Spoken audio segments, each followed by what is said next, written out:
Kenapa makhluk tidak punya hak untuk dipuji? Emang yang ada pada diri kita punya siapa? Dari ujung rambut sampai dengan ujung kaki. Mata dari siapa? Telinga punya siapa? Hidung dari siapa? Lisan bibir dari siapa? Tangan kaki dari siapa? Baju yang dipakai dari siapa? Yang di lemari dari siapa? Motor dari siapa? Rumah dari siapa? Istri dari siapa? Suami dari siapa? Duit dari siapa? Makan dari siapa? Minum dari siapa? Punya kamu? Enggak ada. Makanya manusia itu disebutnya manusia. Kata orang Sunda, mana manusia?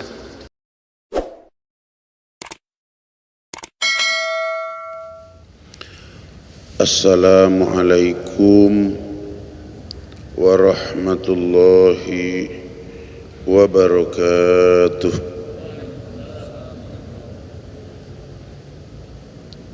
Bismillah walhamdulillah wassalatu wassalamu ala rasulillah wa ala alihi wa ashabihi wa mawalah wa la hawla wa la quwwata illa billah, amma ba'du. Keluarga besar almarhum Kiai Haji Muhammad Arif bin Ilham yang kita sama-sama hormati dan semoga dimuliakan oleh Allah Subhanahu wa ta'ala di dunia dan di akhirat kelak. Bapak Kiai Haji Khotib Khalil selaku Ketua Yayasan Majlis Az-Zikr dan seluruh jajaran pengurus yang lainnya juga yang kita sama-sama hormati dan semoga dimuliakan oleh Allah Subhanahu wa ta'ala di dunia dan di akhirat kelak. Para alim ulama, asatid wal asatidah, ketua RW, anak-anakku santriawan rahimakumullah. Dari lubuk hati kita yang paling dalam, marilah kita bersama-sama memanjatkan puji serta syukur kehadirat Allah Subhanahu wa ta'ala atas anugerah agung, anugerah besar yang saat ini oleh Allah Subhanahu wa ta'ala diberikan kepada kita. Apakah anugerah agung, anugerah besar itu? Anugerah di mana Allah Subhanahu wa ta'ala telah memberikan hidayatut taufik. Dengan hidayah tersebut kita dimudahkan oleh Allah Subhanahu wa ta'ala untuk melangkahkan kedua belah kaki, melanggangkan kedua belah tangan, menghadapkan jiwa raga kita dari ujung rambut sampai dengan ujung kaki berada di rumahnya Allah Subhanahu wa ta'ala. Kita dapat melaksanakan sholat subuh dengan berjamaah, berzikir, berdoa kepada Allah Subhanahu wa ta'ala. Tentu harapan kita bahwa sholat kita diterima oleh Allah Subhanahu wa ta'ala, zikir kita diterima oleh Allah Subhanahu wa ta'ala, dan doa kita dikabulkan oleh Allah Subhanahu wa ta'ala. Kita bersyukur lagi kepada Allah Subhanahu wa ta'ala. Allah memberikan kesabaran, kekuatan kepada kita untuk memperpanjang iktikaf kita insyaallah sampai dengan waktu isyraq, dan kita melaksanakan satu kewajiban lagi, yaitu thalabul ilmi. Salawat beserta salam semoga tercurah terlimpah keharibaan kita baginda Nabi besar Muhammad sallallahu alaihi wasallam, juga kepada keluarganya, para sahabatnya, tabi'in sampai kepada kita yang duduk dalam majlis ini atau yang mengikuti lewat media. Semoga kita semuanya mendapatkan syafaatul uzma nanti di hari kiamat. Amin ya Allah ya Rabbal alamin. Bahasan kita pada pagi hari ini adalah bab 10, yaitu berkaitan dengan ikhlas. Tolong perhatikan bacaannya baik-baik, karena seperti yang Abah sampaikan bahwa ngaji itu syaratnya ada 3. Yang pertama benar membacanya, yang kedua benar mengartikannya, dan yang ketiga benar memahaminya. Untuk itu agar kita benar membacanya, benar memaknainya, benar memahaminya, untuk dapat diikuti dengan sungguh-sungguh. Bismillahirrahmanirrahim. Al-a'malu suwarun qaimatun wa arwahuha wujudu sirril ikhlasi fiha. Al-a'malu suwarun qaimatun. Al-a'malu, amal ibadah itu, suwarun qaimatun, adalah gambar yang ditegakkan.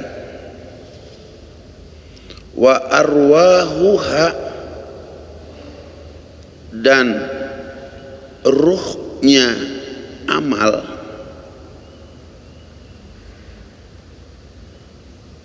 wujudu sirril ikhlasi, yaitu adanya ketulusan ikhlas, fiha, di dalam amal.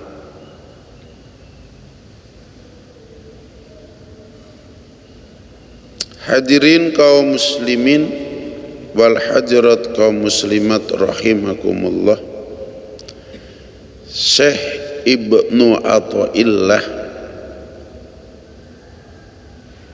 menggambarkan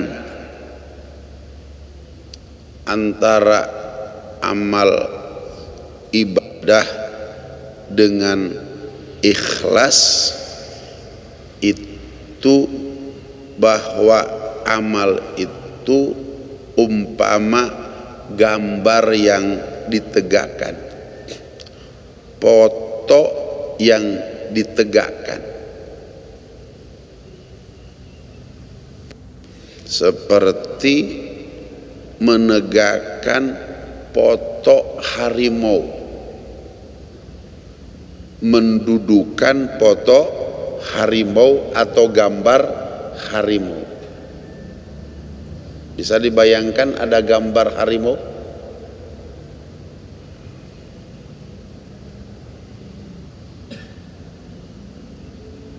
Maka ketika harimau itu hanya dalam bentuk foto, hanya dalam bentuk gambar, walaupun ditegakkan sedemikian rupa, disimpan di depan rumah, kira-kira ada yang takut nggak kira-kira? Kenapa bahwa gambar harimau itu ditegakkan, disimpan di depan rumah, padahal bulunya bulu harimau, kakinya kaki harimau, tapi orang nggak takut kepada harimau itu. Karena di dalam jasad harimau itu tidak ada ruh, sehingga harimau itu tidak dikatakuti oleh siapapun, bahkan tidak dikatakuti oleh anak kecil sekalipun. Mungkin sama anak kecil dijadikan permainan. Seperti itulah gambaran seseorang beramal kepada Allah Subhanahu wa ta'ala. Apakah amal itu sholat, zakat, puasa, ibadah haji, dan amal-amal yang lainnya?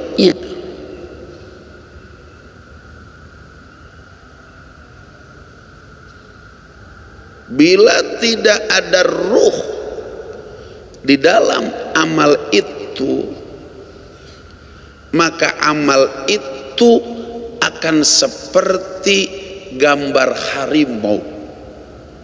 Walaupun disimpan depan rumah, ditegakkan di dalam rumah, maka itu harimau tidak ada pengaruhnya kepada orang, bahkan kepada anak kecil sekalipun. Bahkan mungkin oleh anak kecil dipakai permainan. Kenapa? Karena di dalam jasad harimau itu tidak ada ruh.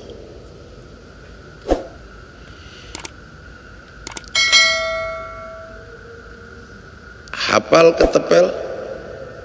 Anak-anak santri pernah main ketepel? Pernah? Supaya lebih jelas lagi, antara amal dengan ikhlas itu seperti ketepel dengan batunya. Kalau ketepel tidak ada batu, itu ketepel ada harganya enggak? Itu ketepel punya kekuatan apa tidak? Tidak. Itu ketepel dilempar ke ayam pun ayam enggak mati. Tapi kalau ketepel itu dikasih batu, kemudian ditarik, cepret, mati enggak ya? Mati. Itu kekuatan ketepel apabila ada batu.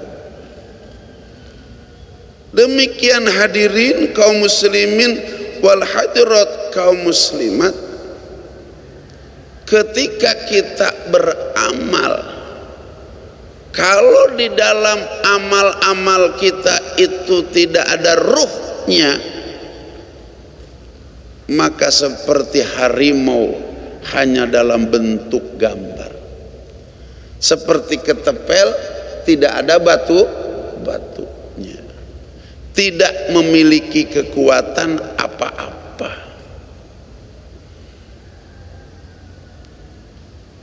Oleh karenanya ketika kita beramal tidak memiliki ruh di dalam amal kita, maka amal kita hampa, amal kita kosong, amal kita tidak berwibawa, amal kita tidak akan mendatangkan pahala. Makanya umat Islam hari ini seperti harimau tidak ada ruhnya. Bahkan umat Islam hari ini dipakai permainan. Seperti anak kecil mempermainkan gambar foto harimau.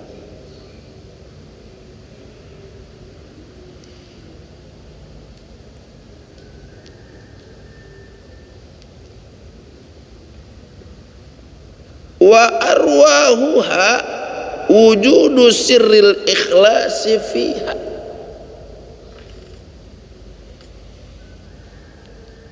Maka itu harimau apabila ingin ditakuti, apabila itu ketepel ingin punya kekuatan,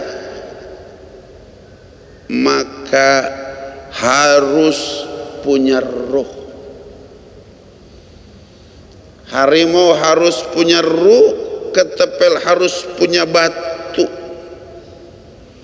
Maka demikian di dalam amal ibadah kita, apakah sholat, zakat, puasa, ibadah haji, dan amal-amal ibadah yang lainnya, apabila ingin memiliki kekuatan seperti ketepel, ingin memiliki karisma, ditakuti oleh orang seperti harimau, maka harus ada ruh di dalam ibadah itu. Apa ruh dalam ibadah? Ruh dalam ibadah, kata Syekh Ibnu Athaillah penyusun kitab Hikam, adalah wujudu sirril ikhlasi fiha. Wujudnya ketulusan, keikhlasan fiha dalam ibadah. Kalau di dalam ibadah kita, sholat, zakat, puasa, ibadah haji, dan ibadah-ibadah yang lainnya ada ikhlas, maka ibadah-ibadah kita memiliki ruh. Ibadah-ibadah kita bukan gambar harimau. Ibadah kita bukan ketepel yang tidak berbatu. Akan tetapi ibadah kita betul-betul harimau. Ibadah kita betul-betul ketepel yang ada batunya.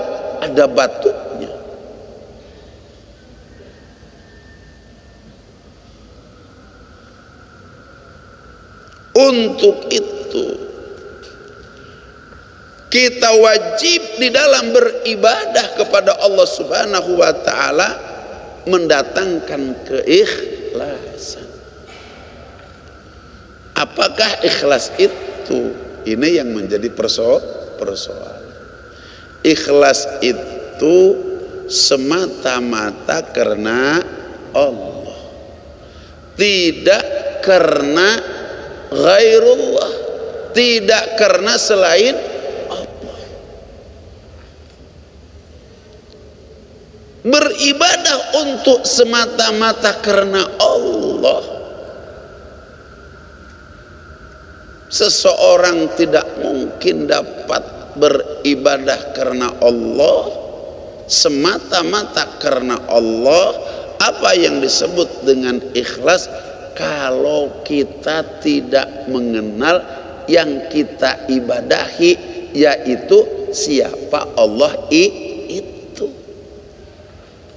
Dalam satu keterangan dijelaskan, la tasihul ibadatu illa bima'rifatil ma'budi. Tidak sah, tidak diterima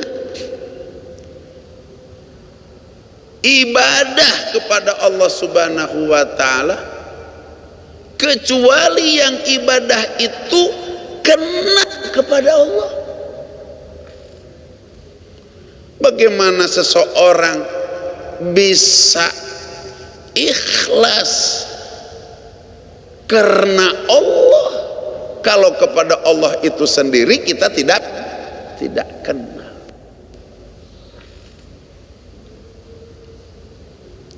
Untuk sampai kita kenal kepada Allah Subhanahu wa ta'ala, kita harus belajar tauhid, belajar akidah, belajar iman, belajar ma'rifat, mengetahui zat yang kita ibadahi, yaitu Allah Subhanahu wa ta'ala.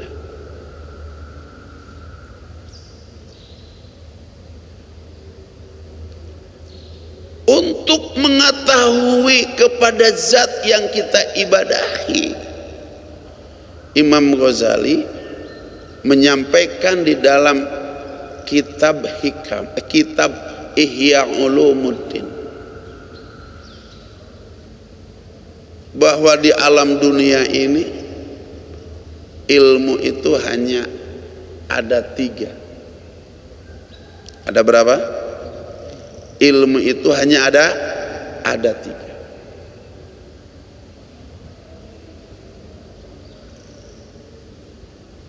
Yang pertama al-ilmu bidzatillah. Yang kedua al-ilmu bisifatillah. Dan yang ketiga al-ilmu biaf'alillah. Yang pertama ilmu tentang zat Allah. Yang kedua ilmu tentang sifat-sifat Allah. Dan yang ketiga ilmu tentang af'al Allah, pekerjaan Allah.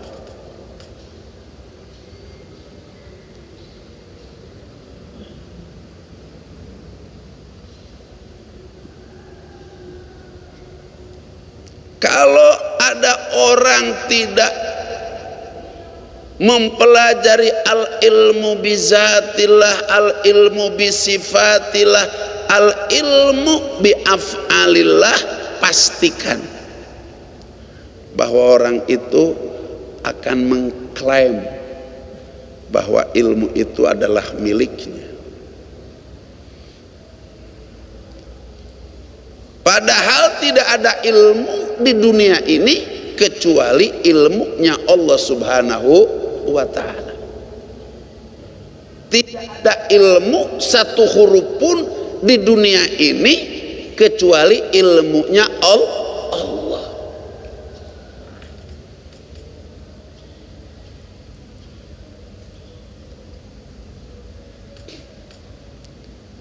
Kalau seluruh pohon, dahan dan ranting dijadikan penanya untuk menuliskan setiap ilmu Allah.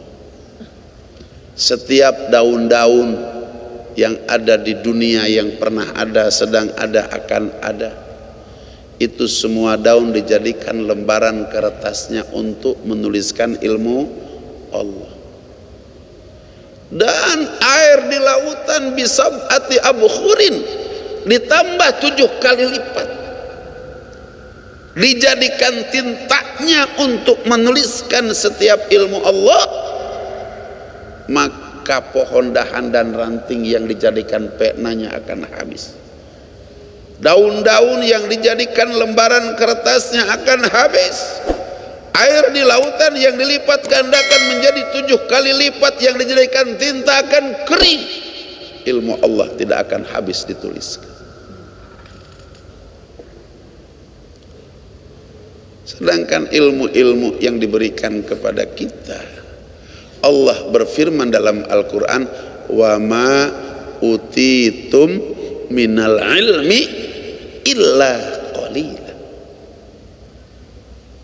Dan tidaklah aku berikan kepada kalian daripada ilmu, kata Allah Subhanahu wa ta'ala, illa, kecuali qalila, sedikit saja. Jadi tidak ada ilmu di dunia ini kecuali ilmunya Allah. La ilaha illallah.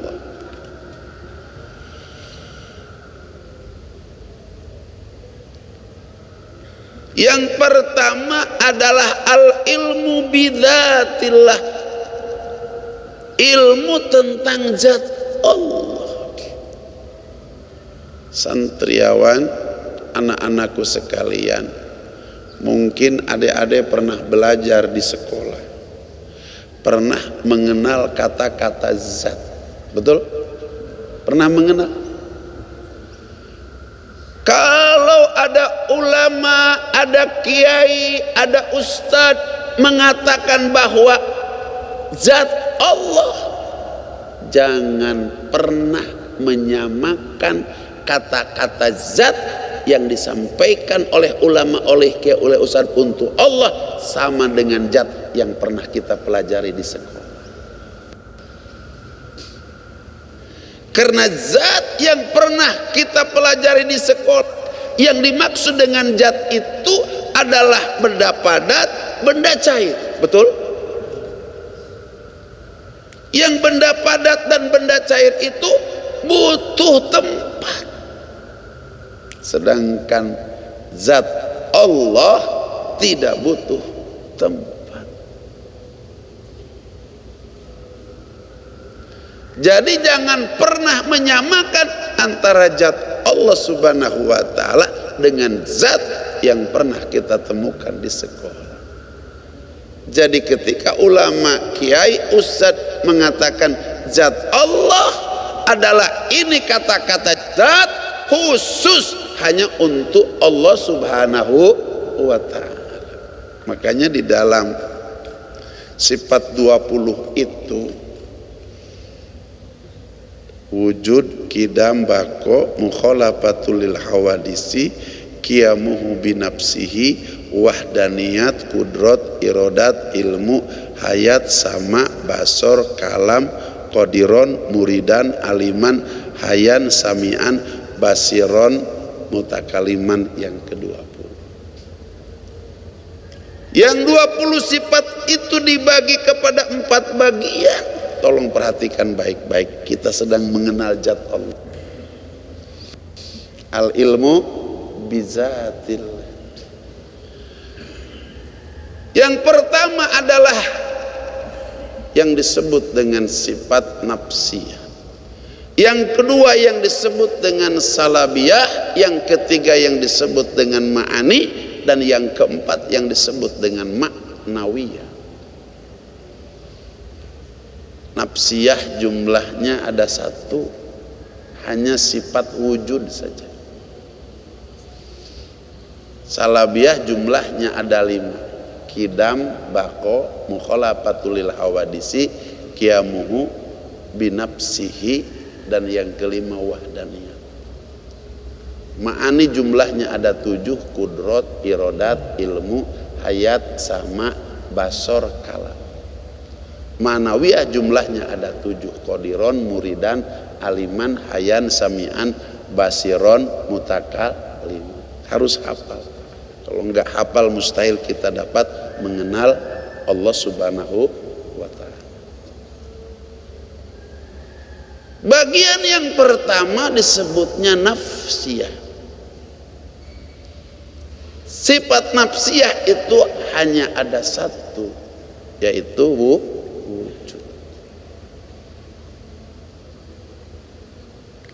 Allah itu wujudnya bukan wujud nisbi, bukan wujud idofi, diwujud karena yang lain. Wujudnya Allah bukan wujud aridi, diwujudkan oleh yang lain. Akan tetapi wujudnya Allah Subhanahu wa ta'ala wujud hakiki. Wujudnya Allah dengan zatnya sendiri, tidak karena yang lain, tidak karena diwujudkan oleh yang lain, tapi diwujudkan oleh zatnya sendiri. Maka disebutnya sifat nafsiyah. Segala sesuatu yang ada sebelum ada, yang ada sudah ada. Perhatikan anak, jangan ngantuk. Segala sesuatu yang ada sebelum ada, yang ada sudah ada. Ini wujud. Dan segala sesuatu yang ada diwujudkan oleh yang ada.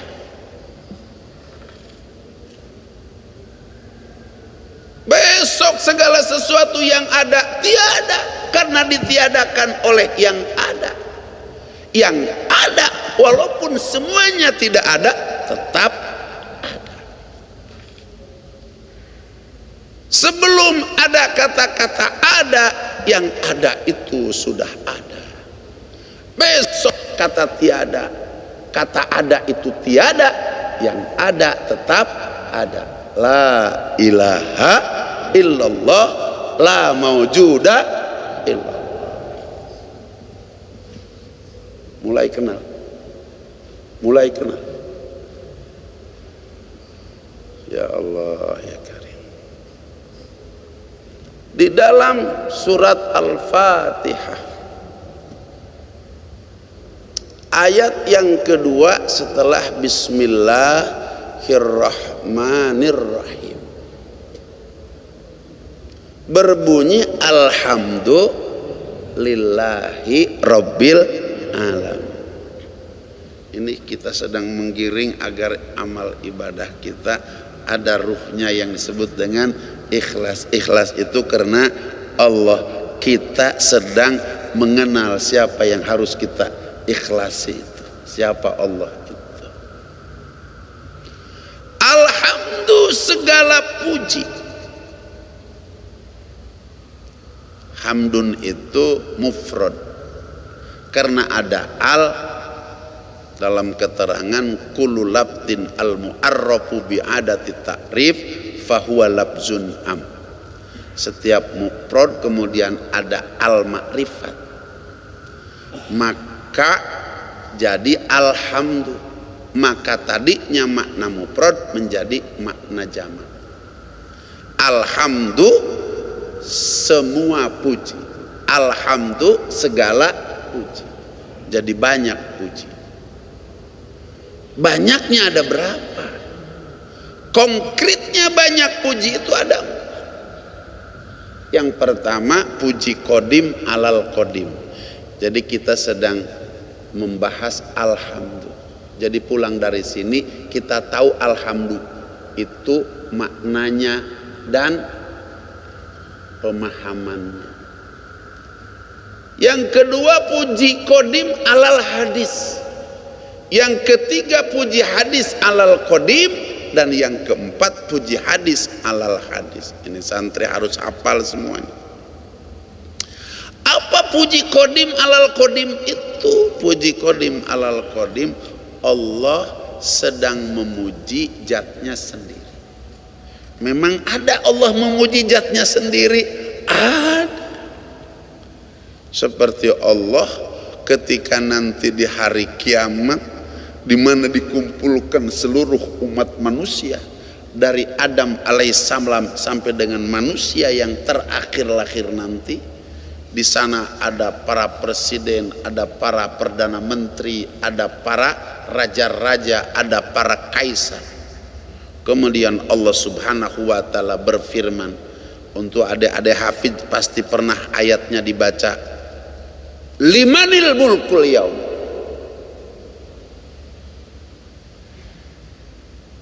Allah berfirman, buat siapa kerajaan hari ini? Manusia kumpul dari Adam alaihissalam sampai dengan manusia yang terakhir lahir nanti. Para presiden, perdana menteri, raja, kaisar kumpul tidak terkecuali. Allah berfirman, limanil mulkul yaum. Buat siapa kerajaan hari ini, kata Allah subhanahu wa ta'ala. Kira-kira ada yang bisa ngomong gak? Itu presiden-presiden yang hari ini gagah-gagah bisa ngomong gak kira-kira? Kata ulama, ini istifhamnya bukan istifham takriri, istifham yang perlu jawaban, pertanyaan yang perlu jawaban. Tapi istifham ini adalah istifham inkari, tidak perlu dijawab karena tidak ada yang berani menjawab. Kira-kira Jokowi bisa jawab nggak saat itu? Presiden Amerika siapa sekarang? Biden bisa jawab enggak? Jangankan presiden, para nabi tunduk malu di hadapan Allah subhanahu wa ta'ala. Harus mempertanggungjawabkan setiap amal perbuatan. Apa kata Allah subhanahu wa ta'ala setelah Allah subhanahu wa ta'ala berfirman, limanil mulkul yaum, buat siapa kerajaan hari ini? Allah menjawab sendiri, lillahil wahidil qahar. Kerajaan hari ini lillahi, milik aku.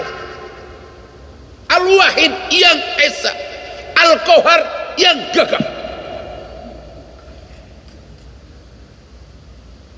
Bahkan diteruskan oleh Allah Subhanahu wa taala, ainal malikul ardi, mana raja-raja bumi, mana presiden-presiden, mana perdana menteri mana, raja-raja mana, kaisar-kaisar mana. Kira-kira ada yang berani nggak? Enggak. Subah, ini namanya puji qadim alal qadim. Zat Allah sedang memuji terhadap diri. Yang kedua, puji qadim alal hadis, memujinya Allah kepada makhluk.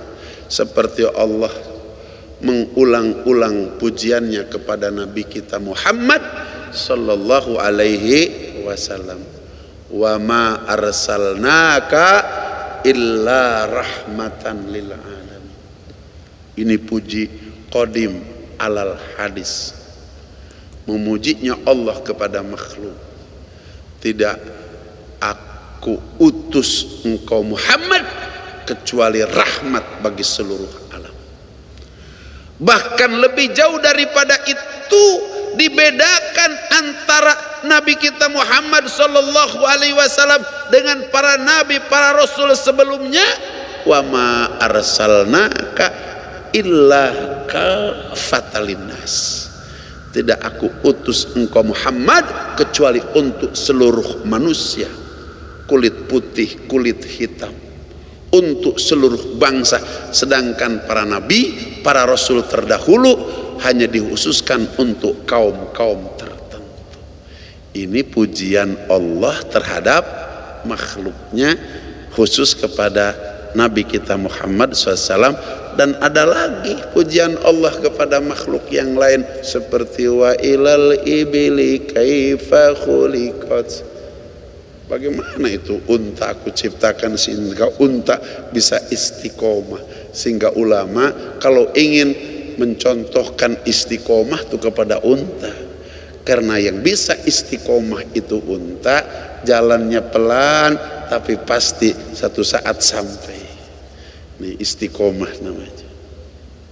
Itu puji qadim alal hadis.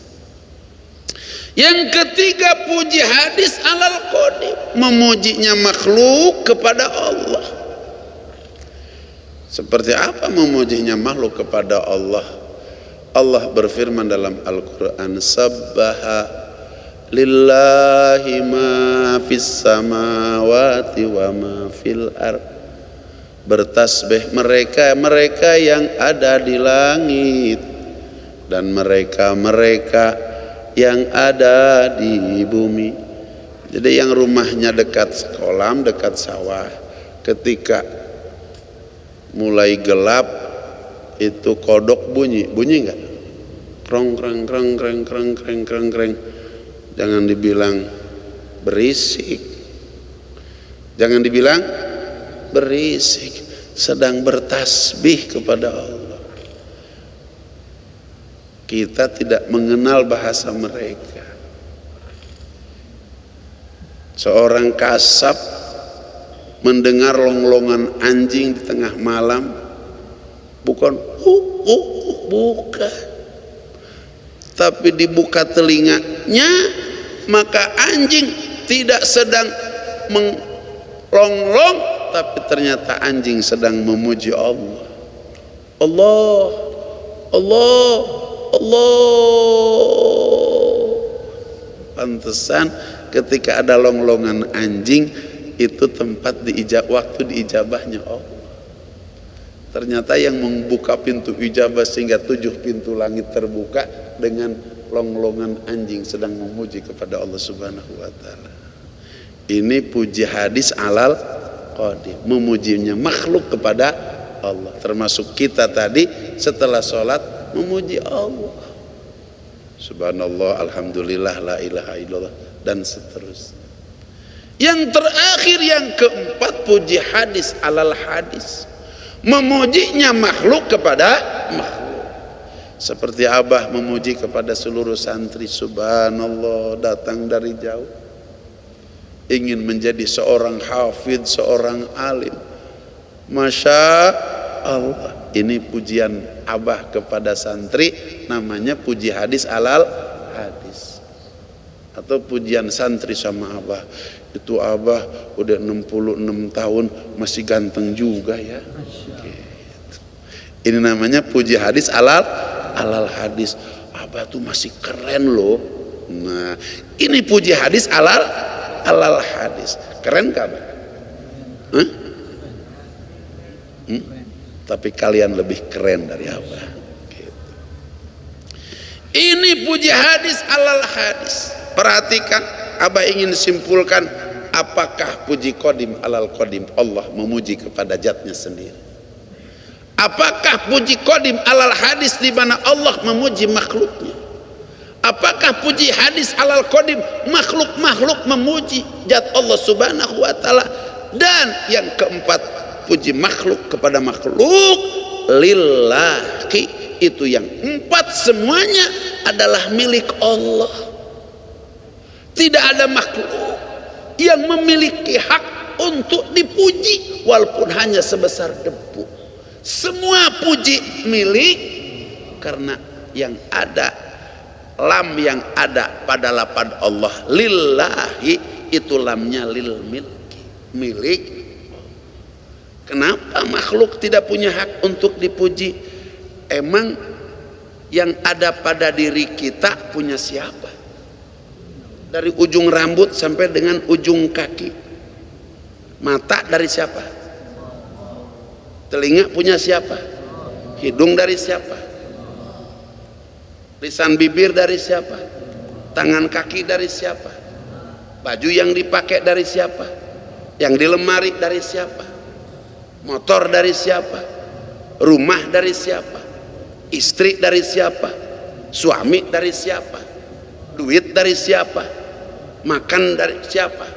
Minum dari siapa? Punya kamu? Enggak ada. Makanya manusia itu disebutnya manusia. Kata orang Sunda, mana nusia? Nusia mana? Semuanya punya Allah. Kalau punya kita, pasti enggak ada yang mati. Kalau ruh ini punya kita, nih usia punya kita, ini usia punya saya. Ketika malakal maut datang, bisa ditolak. Mau kemana kamu? Saya mau ngambil usia kamu, disuruh Allah. Kalau ini usia punya kita, pasti kita usia dipanjang. Oleh karena usia ini bukan punya kita, mata bukan punya kita, semuanya punya Allah. Ketika Allah mau mengambil, ada yang bertahan. Itu tandanya bahwa kita tidak punya apa-apa. Semuanya punya Allah. Jadi yang punya hak dipuji satu-satunya hanya Allah. Makhluk sebesar debu tidak memiliki hak pujian.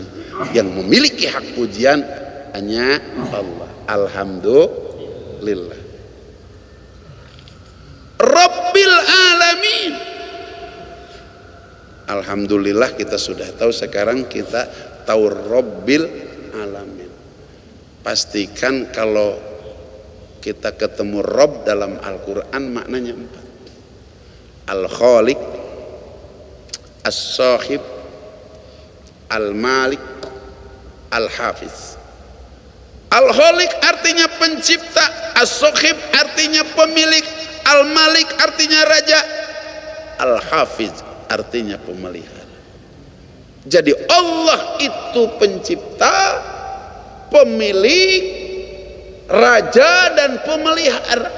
Pencipta apa, pemilik apa, raja apa, dan pemelihara apa. Teruskan baca ayatnya, al-alamin. Kalimah jama' muzakkar salim, alam. Kata Imam Dohak, alam yang diciptakan oleh Allah subhanahu wa ta'ala dalam rangka menafsirkan al-alamina ada 18.000 alam. Dari 18.000 alam yang diciptakan oleh Allah subhanahu wa ta'ala, ada satu alam yang disebut dengan alam Jabarut. Alam Jabarut itu adalah alam dunia. Di alam dunia itu ada 18.000 jenis makhluk. Salah satu makhluk yang diciptakan oleh Allah Subhanahu wa taala adalah manusia. Maka manusia itu oleh Allah Subhanahu wa taala khusus diciptakan untuk beribadah. Wa ma khalaqtul jinna wal insa illa liya'budun. Kenal sama Allah sekarang? Sudah mulai kenal? Insyaallah ikhlas. Nah, besok ketika sholat sudah mulai mengenal Allah Subhanahu wa ta'ala. La ilaha illallah. Ini baru mengenal salah satu sifat Allah Subhanahu wa ta'ala, yaitu sifat wujud. Mudah-mudahan ini belum selesai. Yang sedikit ini menjadi pencerahan kepada kita, sehingga amal-amal kita dari mulai hari ini memiliki ruh. Apa? Memiliki ruh. Apa ruh amal itu? Ruh amal itu adalah ikhlas. Bagaimana kita ikhlas dalam beramal? Kita harus mengetahui zat yang kita ibadahi, yaitu Allah Subhanahu wa ta'ala. Sekarang kita tahu siapa Allah Subhanahu wa ta'ala itu. Allah Subhanahu wa ta'ala itu adalah yang wujud hakiki, bukan wujud idopi. Wujudnya karena yang lain, seperti wujudnya anak karena wujudnya ayah. Bukan wujud aridi diwujudkan oleh yang lain, seperti wujudnya alam dunia ini. Tapi wujudnya Allah adalah wujudnya hakiki. Oleh karenanya wujudnya Allah termasuk kepada sifat nafsiyah. Segala sesuatu yang wujud itu, yang wujud sudah wujud. Ini kalau pakai kalimat wujud. Karena setiap yang wujud diwujudkan oleh yang wujud. Besok yang wujud tidak ada, karena ditiadakan oleh yang wujud. Yang wujud tetap wujud. Sebelum kata-kata wujud ada, yang wujud sudah wujud. Besok kata-kata wujud tidak ada, yang wujud tetap wujud. La ilaha la maujuda illallah. Mudah-mudahan sedikit banyak kita mulai hari ini mengenal zat yang kita ibadahi, yaitu Allah Subhanahu wa ta'ala. Subhanallahi wa bihamdihi, subhanallah bihamdika, asyhadu alla ilaha illa anta, astaghfiruka wa atubu ilaih. Subhana rabbika rabbil izzati amma yasifun, wa salamun alal mursalin, walhamdulillahi rabbil alamin. Billahi taufiq wal hidayah. Wassalamualaikum warahmatullahi wabarakatuh.